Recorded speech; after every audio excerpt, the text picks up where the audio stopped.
길이와 너비와 높이와 깊이 그 부분을 우리가 함께 생각하면서 은혜를 나누는 시간을 가졌으면 좋겠습니다.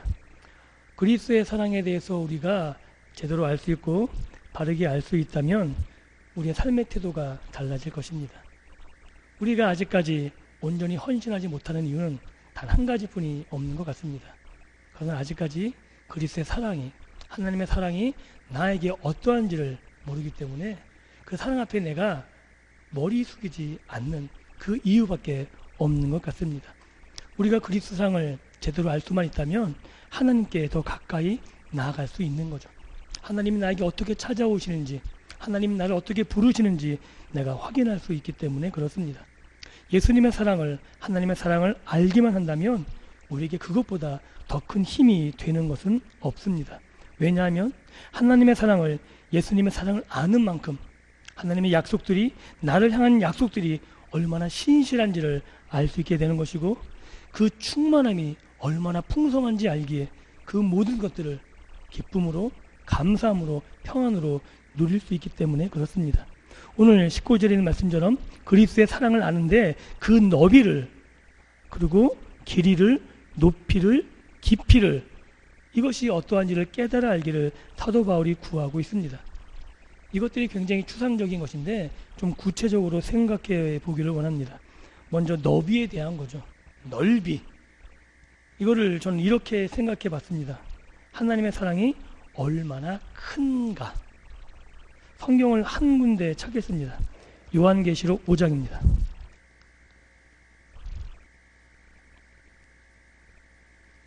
요한계시록 5장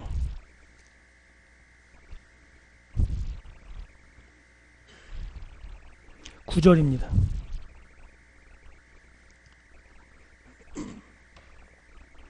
같이 읽습니다. 시작. 그들이 새 노래를 불러 이르되 두루마리를 가지시고 그 인봉을 떼기에 합당하시도다. 일찍이 죽임을 당하사 각 족속과 방언과 백성과 나라 가운데서 사람들의 피로 사서 하나님께 드리고. 11절입니다. 내가 또 보고 들으매 보좌와 생물들과 장로들을 둘러선 많은 천사의 음성이 있으니 그 수가 만만이요 천천이라. 이 하나님의 사랑의 넓이를 우리는 실제로 측량할 수는 없죠. 측량할 수 있기 때문에 생각해 보자는 게 아니고 그것을 미루어 짐작해 보자는 이야기입니다. 그 사랑의 넓이가 얼마나 대단하냐면 오늘 읽었던 9절의 말씀처럼 각 족속과 방언과 백성과 나라 가운데서 사람들을 피로 사셨다 그래요. 이것이 하나님의 사랑의 넓이인데 그 넓이에 측량할 수 없음을 어떻게 표현하고 있냐면 11절에 그 수가 만만이요 천천이라. 이게 만만이요 천천이라는 얘기는 지금 좀 쉽게 이야기하자면 셀 수 없다는 표현을 하고 싶은 거예요. 즉 하나님께서 자기 아들을 보내서 핏값으로 우리를 사셨는데 그 수가 셀 수 없이 많다라고 이야기하고 있는 거죠. 무수한 사람을 구원하셨다라고 이야기하고 있는 거예요. 이것을 창세기식으로 표현하자면 아브라함의 자손, 하나님이 작정하시고 택하신 하나님의 백성들을, 아브라함의 자손을 어떻게 표현하고 있냐면 하늘의 별과 같이, 바다의 모래와 같이. 하나님이 아브라함에게 이렇게 이야기했어요. 야, 너 하늘의 별을 셀 수 있나? 너 봐라. 너 바다의 모래 셀 수 있니? 그와 같이 내 자손을, 즉 하나님이 정하신 사람들을 하나님이 그렇게 만들어 내실 거다라고 이야기하고 있는 거죠. 우리는 상상할 수 없는 거예요. 나 하나 구원하는 것도 놀라운 일인데 나와 같은 사람들을, 셀 수 없는 그 악당들을, 하나님을 찾지도 않았고 부른 적도 한 번도 없는 그냥 죄에 빠져서 탐닉하고 있는 그들을 하나님이 먼저 사랑하셔서 그냥 끄집어내시는데 그 수가 셀 수가 없다고 이야기하고 있는 거죠. 예수님은 좁은 문에 대해서 이야기하셨습니다. 그런데 이 문이 좁다는 것은 수가 적다는 이야기가 아니에요. 세상적인 방법으로 들어갈 수 없다는 이야기지 그 수가 적다는 이야기를 하고 있는 게 아닙니다. 실제로 천국에서 우리를 기다리는 사람들은 수많은 믿음의 선조들이고 우리가 기대하지 않았던 사람들로 가득 차 있는 모습을 우리는 두 눈으로 확인하고 굉장히 놀랄 것입니다. 이것이 하나님이 우리를 향한 사랑이고 나를 향한 사랑이고, 또한 이것을 통해서 하나님의 사랑이 얼마나 풍성한지를 우리가 확인할 수 있는 겁니다. 이러한 하나님의 사랑의 넓이에 대해서 유대인들은 실패한 거죠. 하나님이 아브라함을 택하신 것은 모든 민족을 구원하기 위함이었습니다. 아브라함이 샘플이 되어서 아브라함의 자손들을 통해서 봐라, 하나님이 이 사람도 이렇게 구원하셨는데 너희는 구원하지 못하겠느냐 라고 이야기하고 싶어졌는데, 그들은 그렇게 받아들이지 않았어요. 우리만 구원받는다 라고 생각했죠. 예수님이 십자가에 달려 돌아가셨습니다. 그래서 승천하기 전에 이렇게 이야기했어요. 너희는 가서 모든 족속으로 제자를 삼아 가라 그랬는데 아무도 안 가요. 아무도 안 가니까 하나님이 재앙을 통해서 예루살렘 성을 무너뜨려가면서 모든 제자들을 온 땅으로 흩어버리십니다. 그게 디아스포라잖아요. 이게 하나님이 우리를 향한 사랑이에요. 하나님은 한 민족, 그 민족만 구원하는 열정을 갖고 계신 게 아니라 온 민족의 구원을 향해서 아브라함의 자손들을 무너뜨리시고 그들을 다 세상에서 흩어 놓으시면서까지 우리를 향한 사랑을 포기하지 않으셨음을 우리는 확인할 수 있습니다. 하나님의 이러한 사랑은 인종을, 문화를, 시대를 다 초월하는 사랑입니다. 어느 시대에나 누구에게나 어떠한 장애 없이, 어떠한 거리낌 없이 다 허용되는 그 하나님의 넓이를, 하나님의 그 풍성한 사랑을 우리는 확인할 수 있는 거죠. 또한 하나님께서는 그 사랑으로 오늘 우리에게 모든 것을 허락하고 계십니다. 중단되지 않습니다. 오늘 우리에게 그 모든 것이 허락되어지는데 그것이 우리에게 느껴지지 않는 것, 내가 그것을 왜 하나님은 나에게 주시지 않느냐 그렇게 생각되는 이유는 하나님이 그거 다 주시면 우리가 감당할 수 없기 때문에 주시지 못하는 부분이 훨씬 더 많다는 사실을 생각하셨으면 좋겠어요. 지금 여러분들 만약에 로또 당첨되신다면 주일날 모든 공예배에 꼬박꼬박 나온다는 장담하시겠어요? 로또 맞으면 놀기 바쁘지 않을까요? 건강은 달라고 기도하는데 건강하면 사람들이 대부분 새벽기도 안 나옵니다. 하나님 우리에게 다 주실 수 있어요. 우리가 원하는 거 다 허락하실 수 있어요. 능력이 부족하거나 우리를 향한 사랑이 부족하시지 않습니다. 그럼에도 불구하고 우리가 그것을 감당할 만한 능력이 없습니다. 우리가 그것을 가지고 제대로 활용할 만한 그런 모습이 우리에게 없기 때문에 하나님은 그런 것들을 유보하고 계십니다. 대표적인 부분이 은사적인 부분도 그런 것 같아요. 하나님이 은사를 허락하시면 그것을 제대로 활용하는 사람을 보기가 참 어렵습니다. 하나님이 신유의 은사를 주십니다. 그러면 자기가 뭘 하는 것처럼 생각을 하는 경우가 참 많아요. 대표적인 게 할렐루야 기도원 김계호 원장이잖아요. 처음에는 자기가 한 명 고치기 위해서, 그 한 명 살리기 위해서 수십 명이 죽어나가는 걸 인정했어요. 하나님이 하시는 거라고, 하나님이 그냥 살려주시는 거라고. 근데 어느 순간부터 날개 달고 날아다녀요. 천사 옷 입고. 하나님이 주시는 것을 감당하지 못하면 자기의 교만으로 자기가 망하는 길로 달려가게 되는 거죠.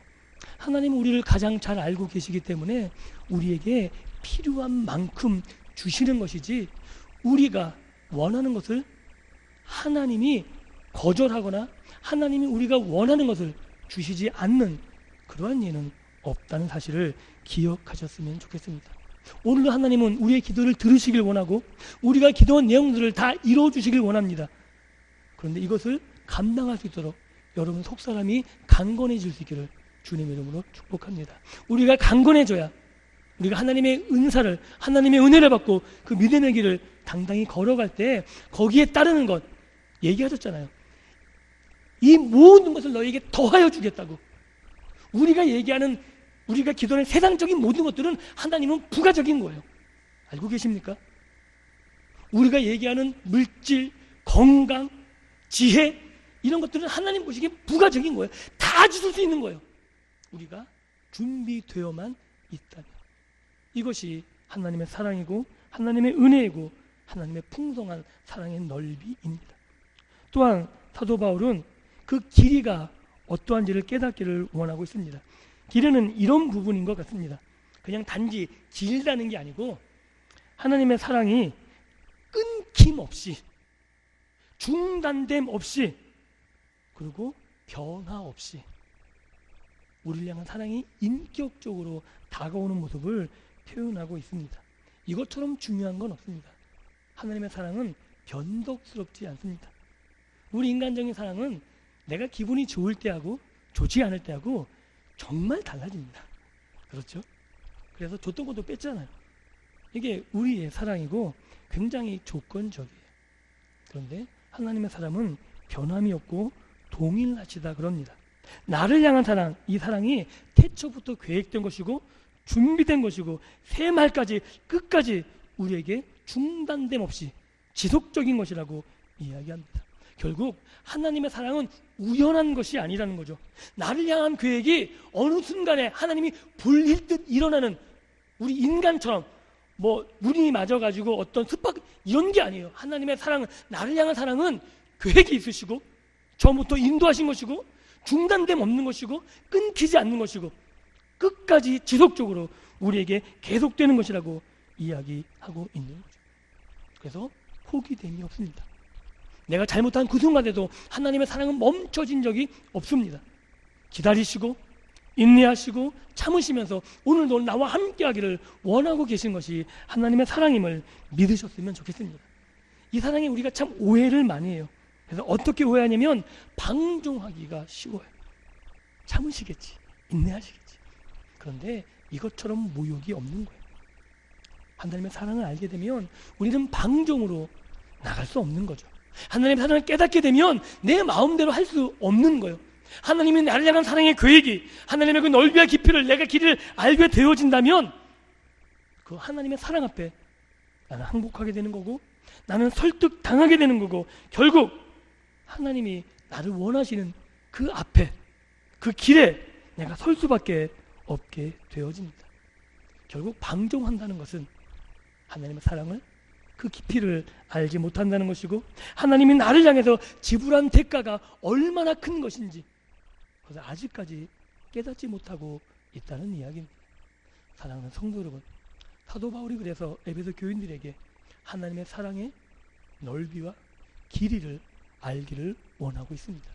하나님의 사랑의 넓이와 그 길이를 알므로써 하나님이 오늘도 나에게 어떻게 다가오고 계시는지, 하나님이 어떻게 나를 원하시는지, 지금도 그 사랑이 중단됨 없이, 그 사랑이 변함없이 지속되고 있음을 깨달아 알아.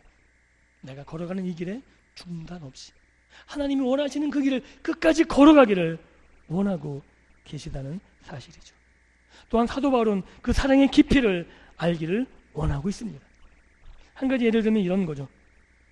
물질적인 것, 세상적인 가치는 많을수록 좋습니다. 그렇죠? 돈, 적은 게 좋습니까? 많은 게 좋습니까? 많은 게 좋아요. 아파트 한 채보다 두 채가 낫고요. 그죠?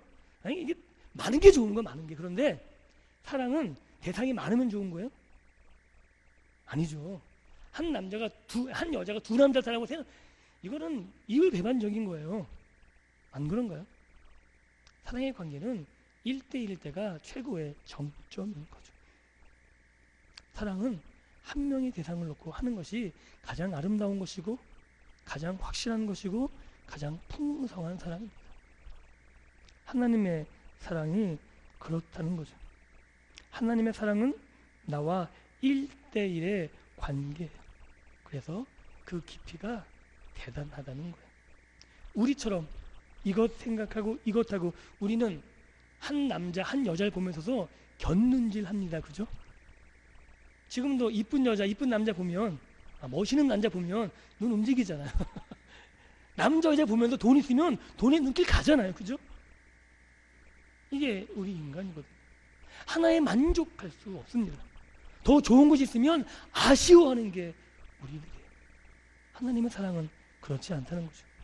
내가 부족해도, 내가 잘못 가운데, 내가 죄악 가운데 빠져 있어도, 하나님은 부인하는 그 순간에도 하나님은 그 사랑의 관계를 끊으신 적이 한 번도 없고 그 사랑을 중단하신 적이 한 번도 없으시다는 사실을 알고 계십니까? 베드로가 예수님을 3번 부인합니다. 눈을 마주치는 그 순간 예수님은 화내지 않으시고 얼굴 찡그리시지 않으셨어요. 아마 굉장히 안타까워하셨을 것 같아요. 그리고 그를 받아주셨고 그 베드로를 향해서 다시금 부탁하세요. 베드로야, 내가 나를 사랑하니?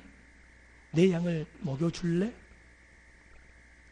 하나님의 사랑은 오늘 나의 약함, 나의 악함, 나의 부족함, 나의 무능함 여기에 관계없이 나를 끝까지 붙잡고 계시고 나에 대한 사랑을 온전하게 붙잡고 계셔서 내가 그 길에 떠나지 아니하도록 그 사랑이 나를 메고 있다는 사실을 기억하셨으면 좋겠습니다. 이것이 하나님의 사랑의 깊이인 거죠. 우리는 그 깊이를 생각할 수 있는 부분을 성경에서 또 한 군데 찾을 수 있습니다. 한 군데 찾죠. 빌립보서 2장입니다. 빌립보서 2장 5절입니다.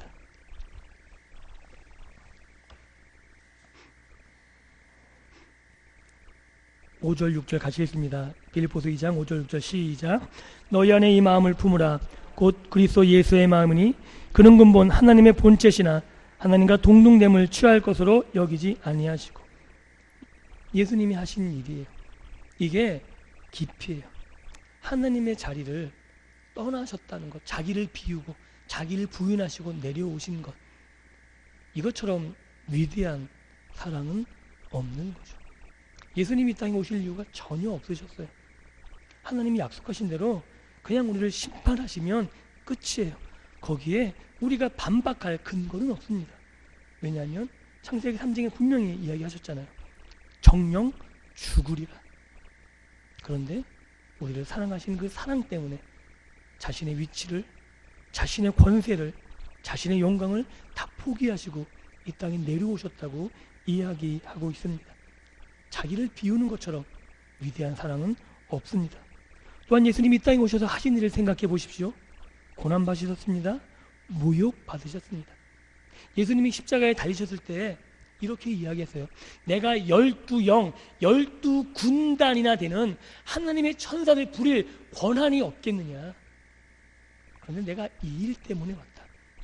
내가 잡혀야 되는 것, 내가 모욕받아야 되는 것, 내가 침뱉음을 당하는 것, 내가 십자가에 가장 모욕적인 죽음, 이것 때문에 왔다라고 이야기하시면서 잡히는 것을 주저하지 않습니다. 왜 잡히셨습니까? 그때 악단들 때문에요? 빌라도 때문에요? 대제사장 때문에요? 아니요. 여기는 나 때문입니다. 여기는 나의 죄악 때문이고 나의 무지 때문에 예수님이 그날 그때 잡히셨습니다. 이것이 예수님이 우리를 향한 사랑의 깊이입니다. 내가 대신 죽어야 되는 그 자리에 예수님이 나를 향해 대신 죽으신 것, 이 깊이를 어떻게 우리가 측량할 수 있겠습니까? 그래서 우리는 그 사랑을 확인할 수 있다면, 그 사랑을 내가 경험할 수 있다면 인격적인 항복을 할 수밖에 없는 거죠. 나를 위해서 대신 죽은 사람 앞에 내가 무슨 말을 할 수 있겠습니까? 그래서 우리가 그 이야기를 전하는 거예요. 제자들이 그 이야기를 전할 수 있는 힘의 근원이 뭐냐면 단지 공동체를 불리기 위해서 그런 게 아니에요. 예수님의 제자들이 나가서 열심히 외쳤던 게 뭐냐면 예수님이 하신 이야기예요. 어떻게 나를 찾아오셨는지, 어떻게 나를 만나 주셨는지 그 이야기를 하지 않고는 견딜 수가 없었던 거죠. 나를 항복시킨 그 사랑의 이야기. 나를 항복시키셨는데 나도 구원하셨는데 너도 구원하실 수 있어. 이것이 제자들이 나가서 외쳤던 유일한 이야기입니다. 사랑하는 성도 여러분, 하나님의 사랑을 경험하셨습니까? 그 사랑의 풍성함을 알고 계십니까? 나 같은 것 하나 구원하신, 아니 나 하나 위해서 모든 것 버리시고 내려오신 주님을 만나셨다면 그 이야기, 우리가 그 이야기를 이야기하는 것, 고백하는 것 당연하지 않을까요? 이것이 인격적인 항복이라고 이야기합니다. 또한 사도 바울은 이렇게 이야기합니다. 그 높이를 깨달아 알기를. 이게 뭐냐면 높다는 차원의 이야기가 높이 이런 게 아니에요. 하나님 우리에게 도달할 목표를 가지고 계시다는 거죠. 사랑의 최종적인 목적이 있다는 거예요. 단지 우리가 사랑한다는 감정적인 것에 그치는 것이 아니라는 거죠. 우리는 십자가 하면은 그냥 감성적인 사랑에 빠져 있기 쉽습니다. 나를 구원하신 그 은혜. 그런데 십자가면 떠올려야 되는 것, 그것은 이제 출발점에 불과하다는 거예요. 나를 왜, 하나님이 나 때문에 왜 죽으셨냐면 나를 끌고 가고 싶은 곳이 있으시다는 거예요. 나와 함께 있기를 원하시는 곳, 하나님이 나를 위해서 예비하신 자리가 있기 때문에 그 고통을 당하시고 그 일을 이루어내셨다고 성경은 말하고 있는 거죠. 결국 하나님의 사랑은 우리를 향한 최종 목표를 끝까지 이루기 위해서 허락된 사랑이라고 성경은 이야기하고 있는 겁니다. 그렇기 때문에 나를 향해서 포기하지 않으시는, 나를 향해서 끝까지 인도해 가시는 하나님의 사랑을 경험할 수 있게 되는 거죠. 그 사랑 가운데 나오는 이야기가 뭐냐면 예수님과의 연합인 거예요. 왜 예수님이 연합인 게 나오냐면, 나와 예수님이 같이 죽었다, 여기에서 끝나는 게 아니고 이제 내 안에 예수님이 사시기 때문에 예수님과 함께 갈 곳이 있다는 거예요. 예수님이 아니면 내가 갈 수 없는 그 자리에 이제 예수님께서 나와 함께 하셔서 나와 함께 거기를 걸어가시고 나와 함께 그곳에 들어가시겠다는 거예요. 이게 예수님이 십자가에서 우리를 위해서 달려 죽으신 이유입니다. 예수님이 아니었다면 내가 하나님이 있는 그곳에 갈 수 없잖아요. 하나님이 우리를 사랑하시지만 우리가 죄를 갖고 있기 때문에 하나님이 있는 곳에 머물 수가 없습니다. 죄는 우리가 하나님을 보면 죽을 것이고 그 죄 때문에 우리는 하나님의 불에 소멸돼 버릴 것입니다. 그런데 하나님은 우리를 소멸하길 원치 않으시고 우리와 함께하길 원하셨기에 그 아들을 대신 죽이시고 그 아들과 함께 예수를 통해서 우리와 함께 붙여 놓으셔서 예수가 가는 곳에 내가 있게 하시고, 그러므로 하나님이 원래 목적하셨던 것, 하나님과 함께 이 땅에 있는, 하나님과 함께 하나님의 은혜와 하나님의 사랑을 누리는 그곳에 목적을 두시고 우리를 그곳까지 인도하기를 원하고 계시다는 사실입니다. 사랑하는 성도 여러분, 사도 바울이 그래서 에베소 교인들에게 이렇게 이야기하고 있는 겁니다. 예수 그리스도의 사랑을, 그 넓이와 길이와 높이와 깊이가 어떠함을 깨달아 알기를 원합니다. 이 사랑을 깨달아 알기만 한다면 오늘 하나님이 나와 함께 어디를 가기 원하시는지 우리의 방향이 설정될 수 있습니다. 하나님의 사랑의 깊이를, 하나님의 사랑을 내가 깨달아 알기만 한다면 하나님이 오늘 무엇을 원하시는지, 나에게 기대하시는 바가 뭔지 그것을 내가 기쁨으로 행할 수 있는 거죠. 단지 하나님의 사랑에 감격하는 그 정도가 아니고 이제는 내가 그 하나님의 사랑을 알기 때문에 내가 반응하는 거예요. 하나님, 내가 이제 하나님을 사랑합니다. 내가 사랑했던 것, 그것이 이제 값어치 있는 것이 아니고 하나님을 사랑하는 것이 나의 가장 소중함이고 하나님을 사랑한다고 고백하는 것이 나의 즐거움이고 나의 기쁨입니다. 돈을 사랑하는 것보다, 내가 명예를 사랑하는 것보다, 내가 세상에서 가장 귀하다고 여기는 것보다 이제는 하나님이 나의 기쁨이고 하나님이 나의 즐거움이고 하나님이 함께 있는 것, 이것이 나의 유일한 소망입니다 라고 고백할 수 있게 되어집니다. 방향이 달라지고 가치가 달라지기에 우리의 삶의 태도 또한 달라집니다. 예배요? 이곳에 나오는 것 자체가 은혜가 아닐까요? 하나님 이곳에 계시다면 우리가 하나님이 있는 이곳에 있는 것 자체가 감격이 아닐까요? 어떻게 죄 있는 내가 하나님이 있는 곳에 있을 수 있게 되었습니까? 그런데 우리는 은혜의 보좌 앞에 담대히 나올 수 있게 되지 않았습니까? 어떻게 죄 있는 내가 하나님을 찬양할 수 있었습니까? 어떻게 죄 있는 내가 감히 하나님의 이름을 부르며 하나님께 요청할 수 있습니까? 하나님이 나를 받아주셨고 하나님이 나를 오늘도 용서하시는 그 사랑 때문에 우리가 지금 이 자리에 나와 있는 것 아닌가요? 뻔뻔하게도 우리가 하나님께 요청합니다. 죄를 짓고 와서도 우리가 기도합니다. 하나님 이거 해주십시오. 우리가 그렇게 기도할 수 있는 뻔뻔함은 하나님이 우리에게 요청하셨던, 하나님 우리에게 베푸셨던 그 사랑 때문에 가능한 것 아닌가요?